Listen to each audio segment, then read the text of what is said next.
Hello students, आज हम करेंगे कोऑर्डिनेट ज्योमेट्री के अंडर एक्सरसाइज 7.2। इससे पहले हमने एक्सरसाइज 1 से related introduction, फार्मूलेज, examples and full exercise की थी 7.1 और उसके बाद हमने सेक्शन फार्मूला से रिलेटेड एग्जांपल्स की थी। फुल एग्जांपल्स 1 से लेकर 10 तक हमारी कंप्लीट हैं और आज हम करेंगे एक्सरसाइज 7.2।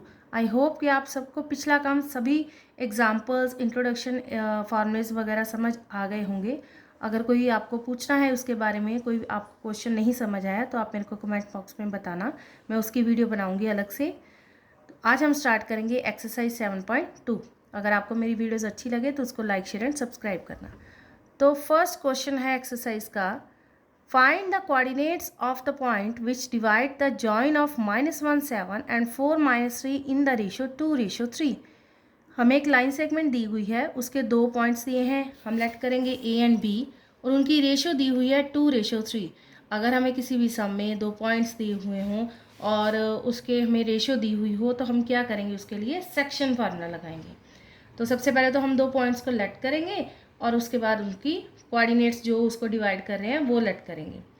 तो अगर आपको स्टेटमेंट समझ आ जाएगी सम की तो आप आसानी से उसका जो सोल्यूशन है वो सॉल्व करोगे, क्योंकि आपको क्लियर है सब कुछ कि सेक्शन फार्मूला कहाँ पे लगना है और डिस्टेंस फार्मूला कहाँ पे लगना है। तो सोल्यूशन है, let P x y be the required point which divide the join of a -1 7 and b 4 -3 in 2:3।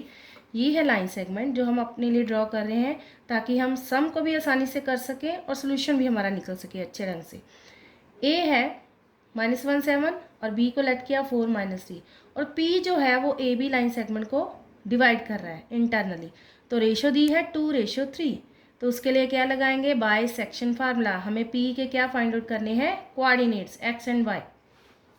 Bye using section formula x is equal to x, section formula हमें पता है x की value m1 x2 plus m2 x1 over m1 plus m2 and y की value है m1 y2 plus m2 y1 over m1 plus m2। m1 की value हो गई 2, m2 की वैल्यू हो गई 3, x1 हो गया -1, x2 हो गया 4, y1 होगा 7 एंड y2 होगा -3। तो बस सिंपली हम क्या करेंगे, इनकी जगह पे वैल्यूज पुट कर देंगे।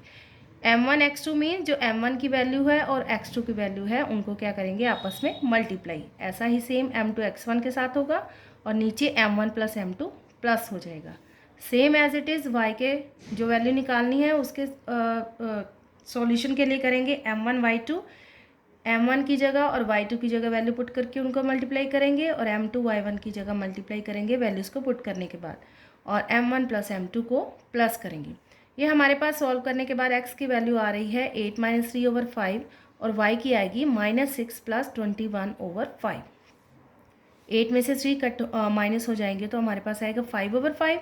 5 के साथ 5 आपको पता है कैंसिल हो जाएगा तो हमारे पास बचेगा 1 और y की वैल्यू में -6 प्लस 21 है। इसका मतलब एक प्लस की टर्म है, एक माइनस की है, तो हम क्या करेंगे, -21 में से 6 को माइनस करेंगे और साइन कौन सा आएगा, जो कि बड़ी रकम का साइन होगा 21 का। प्लस है 21 तो प्लस आ गया 15 माइनस करने के बाद ओवर 5 और ये 5 के टेबल से कट होके क्या आएगा, y इज इक्वल टू 3।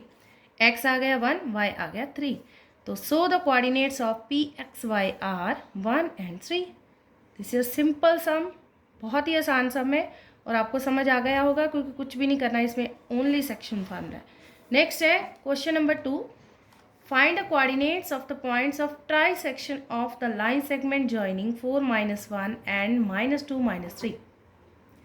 मैंने आपको ट्राई सेक्शन की एग्जाम्पल नंबर 8 करवाई थी, बहुत ही अच्छे ढंग से समझाई थी, लेकिन मैं फिर आपको एक बार फिर समझा देती हूँ कि इसके सोल्यूशन के लिए ट्राई सेक्शन का मतलब है, ट्राई मीन 3 और सेक्शन मीन पार्ट्स, मतलब 3 पार्ट्स में कोई लाइन डिवाइड हो रही है। लाइन सेगमेंट हमें बताया गया है, उसके पॉइंट्स दिए हुए हैं, जॉइनिंग पॉइंट्स है ए और बी, हम लेट करेंगे।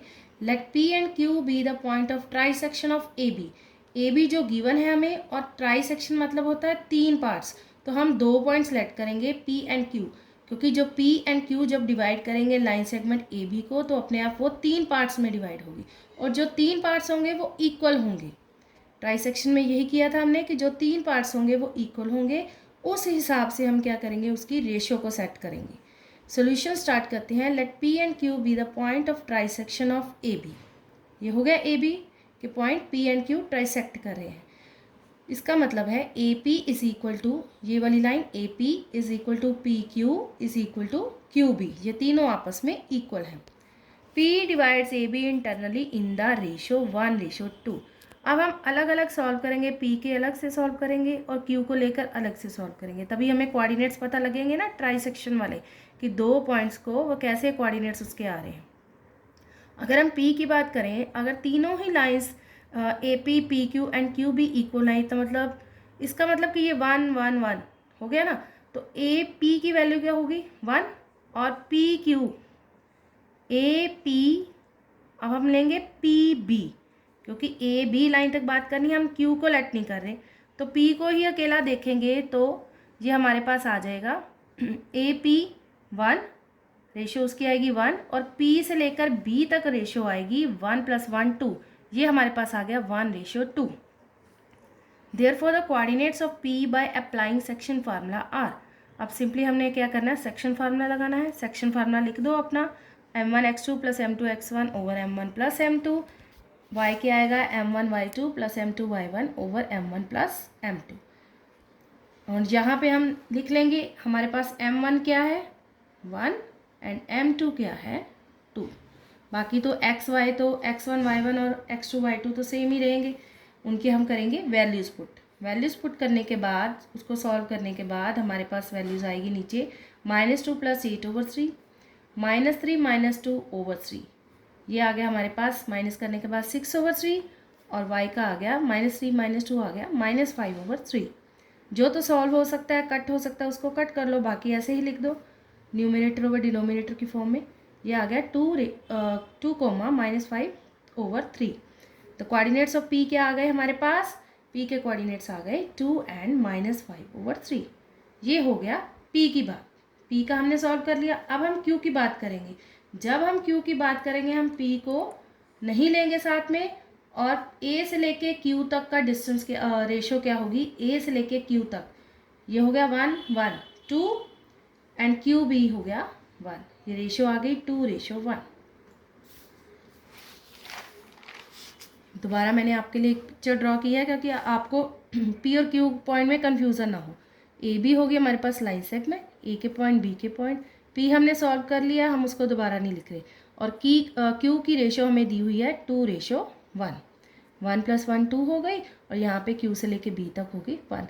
बस यही बात ही समझने वाली है कि इसकी रेशो कैसे सेट करनी है। जब रेशो सेट करनी आ गई तो सम तो आपको आता है कि सेक्शन फार्मूला आप लगाओगे और उसको सॉल्व करोगे। Now Q also divides AB internally in the ratio 2:1। Q divide कर रहा है 2:1 में, so the coordinates of Q are, same आप फार्मूला सेक्शन फार्मूला दोबारा लिख सकते हो। लिखने के बाद आप उसको क्या करोगे, वैल्यूज पुट करोगे। इसमें दूसरे पार्ट्स में m1 की वैल्यू क्या आ गई 2 रेशो में, और m2 की वैल्यू क्या आ गई 1। सिंपली सॉल्व करो, उसको वैल्यूज पुट करो, x1 y1 की, x2 y2 की, m1 m2 की, और सॉल्व करने के बाद आपके पास आ गया 0/3, -7/3। 0/3 कोई भी टर्म हो, ऐसे ही ऊपर 0 हो, नीचे कोई भी नंबर दिया हो, तो वो क्या हो जाता है 0। ये आ गया 0, -7/3। So the coordinates of Q are, Q के आ गए 0 -7/3। Therefore, the coordinates of the point of trisection of the line segment joining A and B are 2, -5/3 and 0, -7/3। जो हमसे पूछा गया था, लास्ट में हम P और Q के पॉइंट दोनों ही बताएंगे, और ये आपका सम सॉल्व हो गया। अगर आपको मेरी वीडियो अच्छी लगे तो प्लीज़ इसको लाइक शेयर एंड सब्सक्राइब करना। Thank you so much.